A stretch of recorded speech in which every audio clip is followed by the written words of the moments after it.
একাই 211, কিন্তু তারপরেও মমতা বন্দ্যোপাধ্যায় মনে করেন আরও 11টি আসনে তৃণমূল জেতার অবস্থায় ছিল, কিন্তু অন্তর্ঘাতের কারণে তা হয়নি। এ নিয়ে তিনি যে কড়া অবস্থান নিচ্ছেন বুধবার কালীঘাটের বৈঠকে তাই স্পষ্ট করে দিলেন তৃণমূল নেত্রী। অন্তর্ঘাতের বিষয়টি খতিয়ে দেখতে গড়ে দিলেন 8 সদস্যের কমিটি। সুব্রত বক্সী, শোভন চট্টোপাধ্যায়, মুকুল রায়, পার্থ চট্টোপাধ্যায়, অরূপ বিশ্বাস সহ 8 জনের কমিটি অনুসন্ধান করে রিপোর্ট দেবেন কালীঘাটে।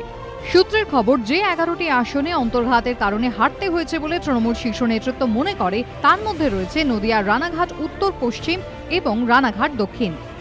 এই 2 আসনে হারের জেরে নদিয়া জেলা পরিষদের সভাধিপতি পদ থেকে বাণী রায়কে সরিয়ে দেওয়া হয়েছে, তার জায়গায় আনা হলো দীপক বসুকে।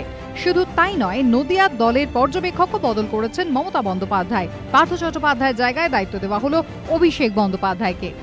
মালদায় এবার একটিও আসন পায়নি তৃণমূল, সেখানকার তৃণমূলের কোর কমিটি ভেঙে দেওয়া হয়েছে। তৃণমূলের ছাত্র সংগঠনেও বদল এনেছেন মমতা বন্দ্যোপাধ্যায়।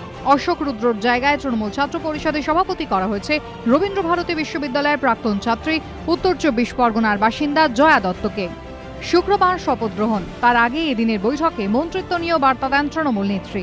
সূত্রের খবর, বৈঠকে তিনি বলেন 211 জন বিধায়ককে তো মন্ত্রী করা যাবে না। 44 জনের মন্ত্রিসভায় সব জেলা এবং সব সম্প্রদায়ের প্রতিনিধিত্ব থাকবে। মন্ত্রী হতে না পারলে মন খারাপ করবেন না, সবাইকে দলের জন্য কাজ করতে হবে। আশাবুল হোসেনের রিপোর্ট, এবিপি আনন্দ, কলকাতা।